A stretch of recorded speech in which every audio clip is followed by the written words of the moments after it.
a child rides around on a stick, imagining all the while that it is a horse. The art historian E. H. Gombrich says that this stick is not something which stands in for a horse. In this instance, it is a horse. It is even more of a horse than a real horse, because the child finds it to be more rideable. This suggests that not all objects exist in quite the same way.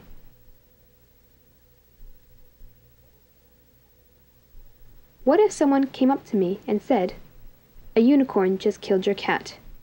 It would not be immediately clear what to make of this. Unicorns don't exist. Therefore, my cat may still be alive. Or, perhaps more unfortunately, unicorn may be the name of a new car model. But what does this tell us about unicorns? We know that Sherlock Holmes doesn't exist, yet we are perfectly capable of thinking about him. After all, Dr. Watson does. This suggests that even when objects don't physically exist, they still have to have some sort of reality. Otherwise, we wouldn't be able to think about them.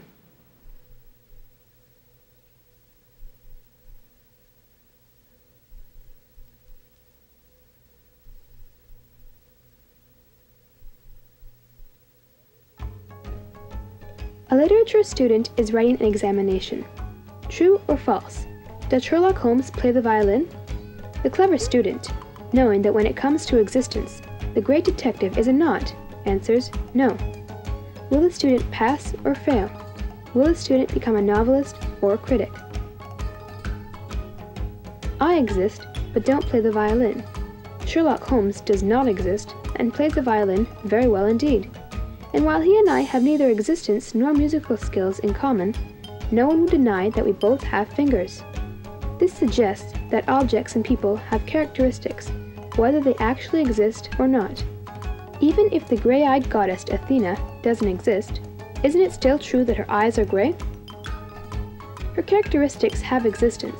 It is just her existence which has no existence. This insight has important advantages for our purposes, which will presently become more clear.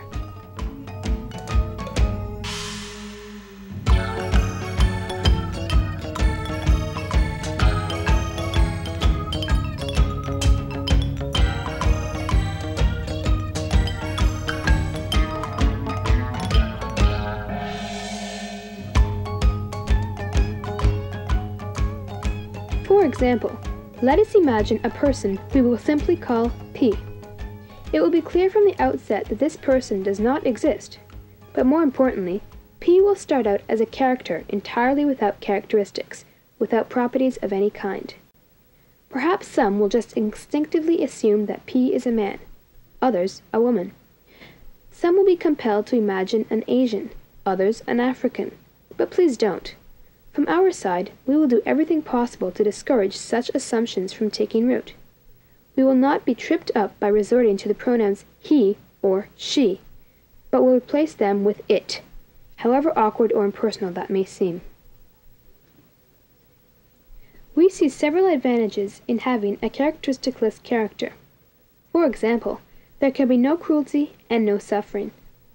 If P is ordered to stay outside all night, it cannot be imagined that it will experience either cold or loneliness. In the beginning, the only characteristic that P has is to have no characteristics.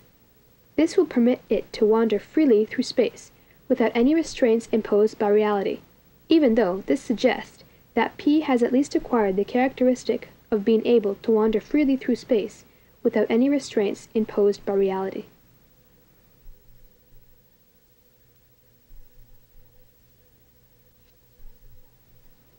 From time to time, we will ask P to go out in the light of day and actually do something, which will mean, of course, that it will have to possess those characteristics necessary for the task. Suppose that we ask it to go across the street and put money in the parking meter for us. Yes, P could do that, but we will not recklessly project physical traits upon P simply because they are familiar to us or seem necessary from our narrow point of view. It does not mean, for example, that P has legs, for it will not be specified exactly how it crosses the street. Now, we still have several things that need to be discussed, and so, in the meantime, to keep P out of our hair.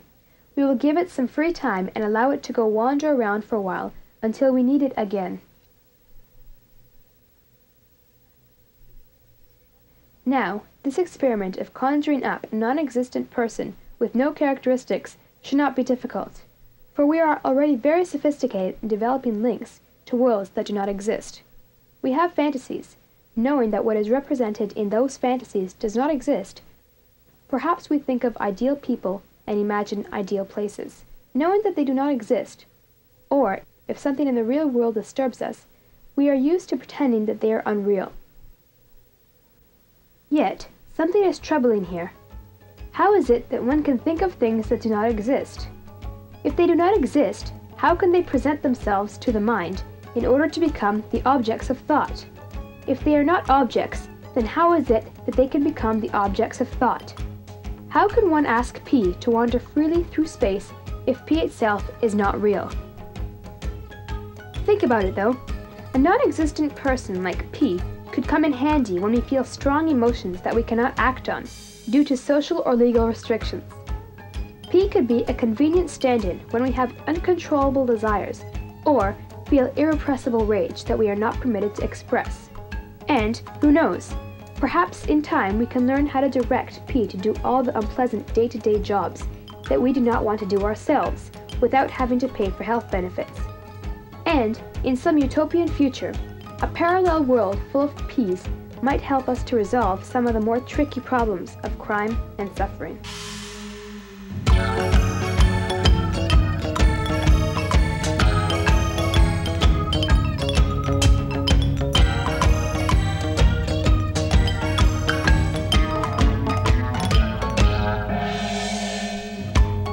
These are questions which are both troublesome and exhilarating. Nonetheless, we must set them aside for the moment, for more pressing issues demand our attention. We may take heart in our marvelous ability to just invent objects or people, to discuss them, to fantasize about them, or even to vote for them, even if we are occasionally dismayed by the fact that their existence is not there. Yet it has been correctly pointed out that Western thought has shown a distinct prejudice in favor of those objects which actually exist, and has neglected those objects which don't. This is because we have not yet learned how to think about non-existent objects. Our present view of the world has been lying on its deathbed for some time now, but cannot die until something else arises to take its place. To help with this problem, a writer by the name of Alexius Meinong wrote an article in 1904 called The Theory of Objects, where he classified many objects which are without existence. He called them homeless objects, because they didn't fit into any existing categories of thought. These murky objects dwell somewhere between being and non-being. They don't exist, but somehow manage to have characteristics anyway. First, there is the impossible object. A round square, for example, has two characteristics, roundness and squareness, which of course violates the law of contradiction, and so cannot exist.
case, there is the incomplete object. Think, for example, of the yellow brick road. Is it longer than the Trans-Canada Highway, or is it shorter? One cannot say. And finally, suppose that P is driving a car, and you are the passenger.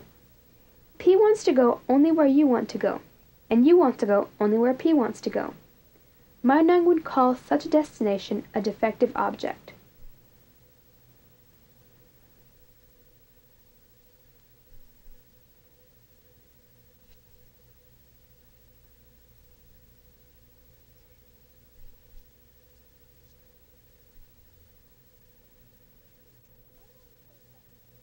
Meinong said something curious about these homeless objects. If no one had ever thought of a round square, he said, it would still be true of the round square that it does not exist. The non-existence of round squares has nothing to do with our thoughts about them. We don't have to think about the non-existence of round squares in order for them not to exist. They don't exist in their own right, quite independently of us. If, during a dinner party, I suddenly announce, "I am thinking of a tall person driving a domestic four-door sedan who is a liar," no one can dispute me. As the thinker of the thought, I am its master, and to challenge me would be futile. As Meinong would say, it is true from within.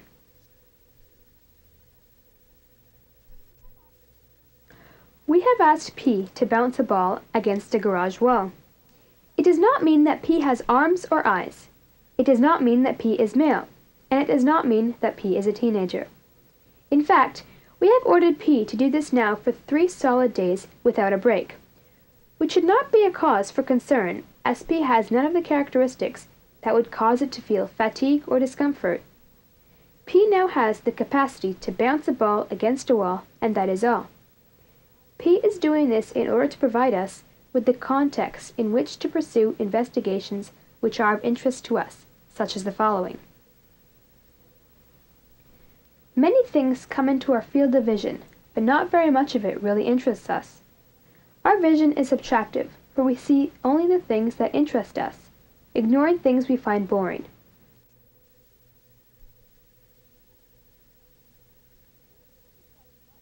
The things that we have decided not to see still exist, despite the fact that we have decided not to see them. If we saw a cup of coffee right there in front of us, we might still doubt that it was really there. Our confidence that it is really there is shaken when we realize that we grasp only very imperfectly the processes which take place in the eye, the optical nerve, and the brain when we produce mental images. We know that no two people see exactly the same thing, but even so, if someone tried to tell us that the cup of coffee we were seeing was not there, it would probably not be very convincing. If a jet happens to fly by high overhead, leaving a vapor trail, P knows what it is, even if P can't see the actual plane.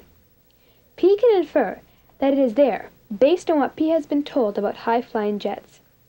But when it comes right down to it, all P really knows for sure is this very internal and very private experience of perception. The experience of seeing a star overhead is just as internal as what we would feel if we had a headache. The perception of the star and the headache are both part of our private space, even if looking at the star, unlike getting a headache, is something we can share with others.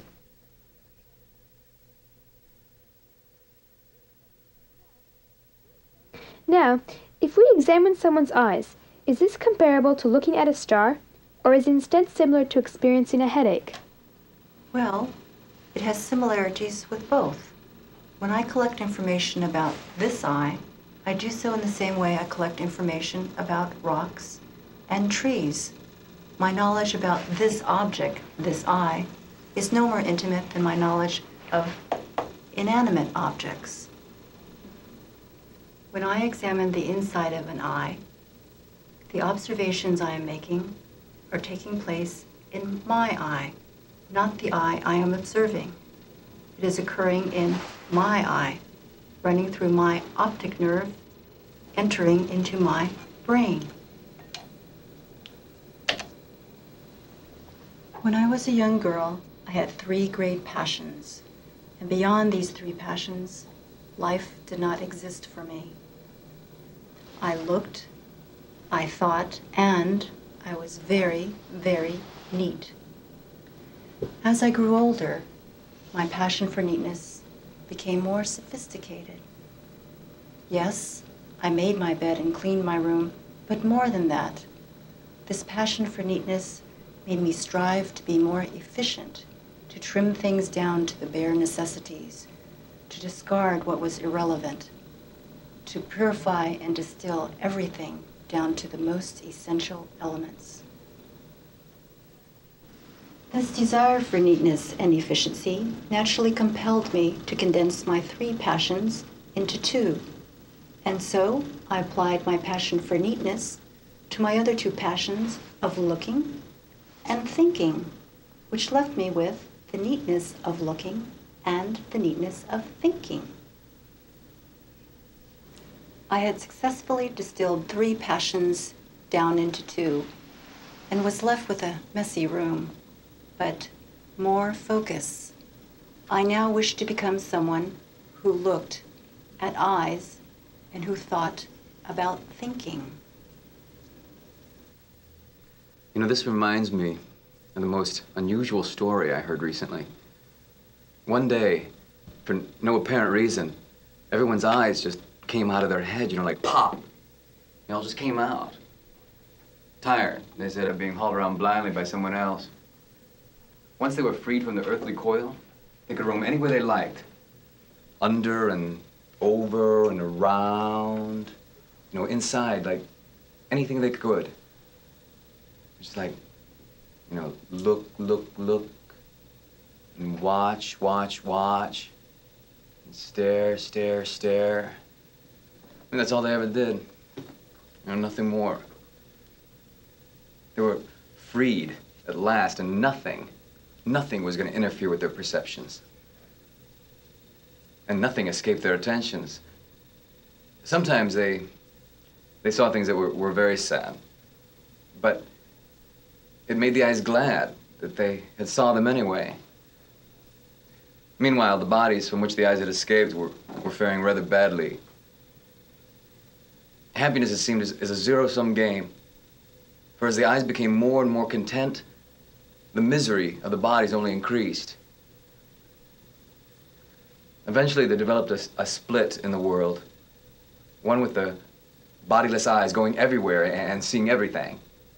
And the other with the eyeless bodies barely able to eke out their wretched existence.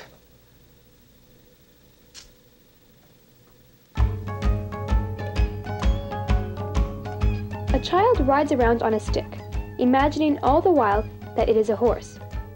The stick is not something which stands for a horse. The stick is a horse. In fact, it is even more of a horse than a real horse, because it is more rideable.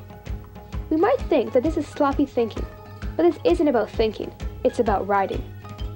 The desire to create is more important here than the desire to communicate. The only thing that is important is that the stick be rideable, and that the child be possessed with the desire to ride. The greater the desire to ride, the fewer may be the features that will suffice for an object to become a horse. This horse can never mean to us what it means to its creator. The child fantasizes about horses, not sticks. But adults grasp much more firmly than the child the difference between what is real and what is imagined, and because of this, they will feel inclined to deny that the stick is a horse.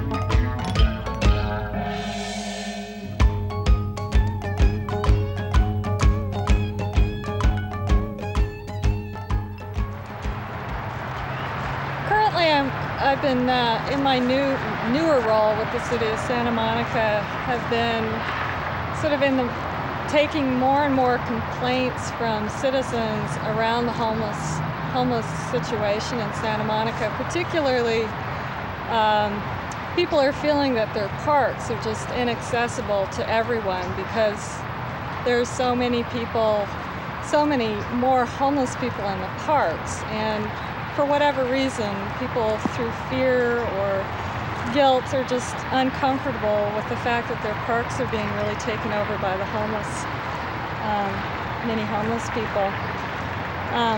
It's interesting because it's sort of been an increasing trend in Santa Monica that there's much more hostility toward homeless people. In the past, I think, Santa Monica's really had a reputation of being an extremely liberal community, but more and more there's been public outrage, and there's been a tendency to be moving toward more conservatism in the city. When I first started with the city, we had operated a cold weather shelter program, which was a shelter program that activated when there was cold weather, like 40 degrees or less, which is very rare in Santa Monica, or 50 degrees or less with a 50% chance of rain.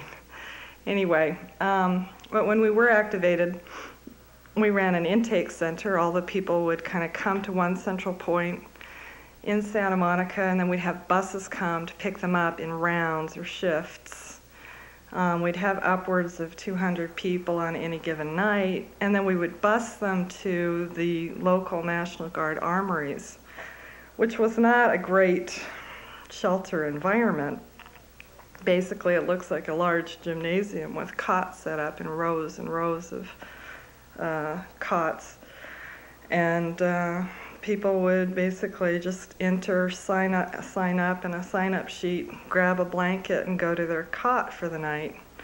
I had a lot more contact with homeless people then. I mean, I would basically see them at the intake site, get on the bus with a lot of, at least 50 different homeless persons, and would ride over to the armory with them and get to hear their stories. And then at about 6 in the morning, people were rousted to get up because it was just a nightly, overnight thing. They couldn't stay during the day. So then we would bus them back to the city of Santa Monica and let them out for the day, and then they would come back if it met the temperature criteria.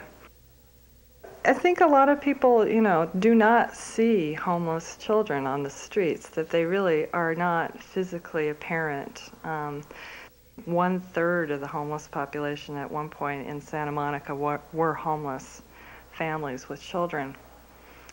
Also, there's a degree of, a real feeling of anger right now in the community around homelessness, for whatever reasons. I mean, people are feeling that they're affronted with the sight of homelessness on a daily basis, and they want to have something done about it. And I think it's easier to feel angry with the homeless male adult that seems to be much more predominant on the street than with homeless families with children.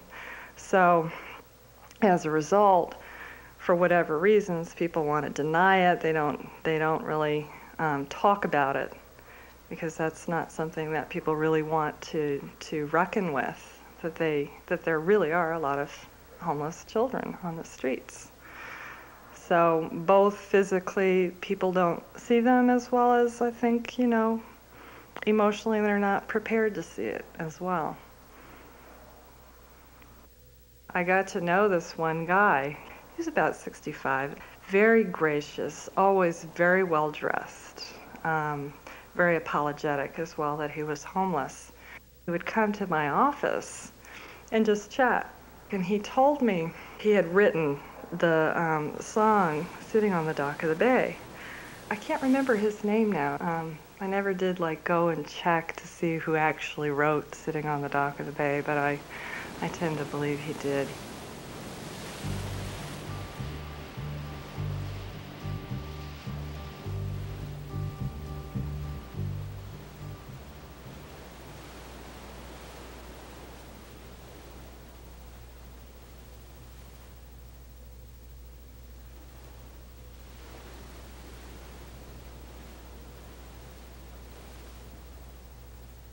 The theme of the dolphin seemed very natural to me, and the dolphin, for all of us, is a beautiful natural symbol that resonates with most of us, whether we remember Flipper or we go to SeaWorld, whether our kids delight the dolphins that we see off the ocean every day. It seemed natural to me as a symbol for a project that cares. Dolphins throughout history have been known to save stranded mariners.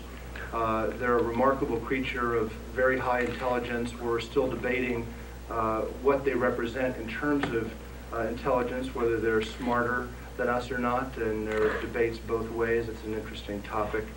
But without a doubt, it's a sculpture that appeals to people. And having placed the dolphin on the promenade, it's really beautiful to see the way people respond to this piece.